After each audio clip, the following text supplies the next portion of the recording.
Hey friends, Ryan Dohrn here, your global sales coach. How's it going? How's 2021 moving for you? Just remember, you control you. So don't let everything that's happening in the world slow you down. Find your sales mojo and get out there and get something done. Thanks for your listener questions. All right, this question comes from Wendy in Albuquerque. And Wendy asks, she says, "Hey Ryan, I am totally bummed out." Sorry, Wendy. Totally bummed out. I'm getting ghosted about 70% of the time after meetings. Please help. Okay, Wendy, this is going to take more time than what we have for these little videos, but I'm going to dig in fast and furious and we'll figure something out. All right? 70% of the time is a lot. So if you're getting ghosted 70% of the time, something's off when you're hosting these meetings. So if you're getting plenty of meetings, you get to the meetings and you're getting ghosted this much, something is happening at the end of your meeting or on that meeting. So what you want to do is either record the meetings, take your phone, set it in your lap, and then record the meeting so you can listen back to it later, maybe with a trusted colleague or something like that, or you're losing control of the follow-up process. Now, for me, one of the most important parts of the sales call is that last slide or that last conversation where you're talking about follow-up.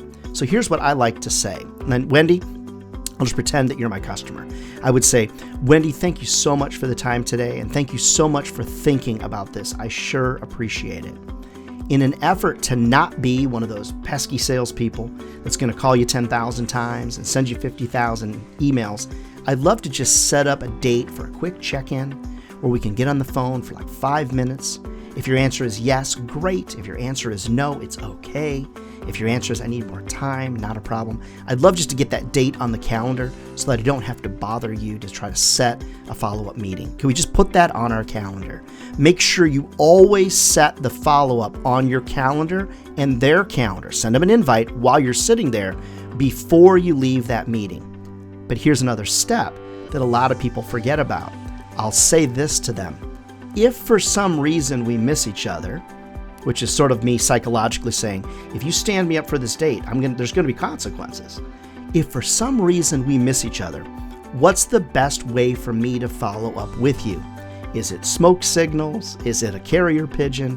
Is it a text message? What's the best way for me to follow up with you should we miss each other?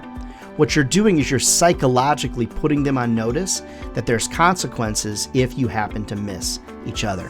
Control the follow-up, Wendy, and I think you're going to have a lot more success. Now, it may not just be that. You might need to record that meeting and need some coaching. Maybe there's something happening on that meeting, like you're scaring them. Maybe you're asking them the question I never ask, "What's your budget?" Okay, that's not a good question to ask. So many better questions. Something's off in that process. I very rarely hear from somebody that they're getting ghosted 7 out of 10 meetings. Something's off, either in your follow-up process and what's happening on that meeting. So Wendy, reach out to me. Always happy to give you the first 30 minutes of my time free of charge. All right, friends, never forget, if sales was easy, everybody be doing it. And they're not. So we're either crazy or we found careers that'll feed our families for a lifetime. If I can be of help to you, reach out over to me at the website, ryandohrn.com. All right, friends, take care. We will see you next week.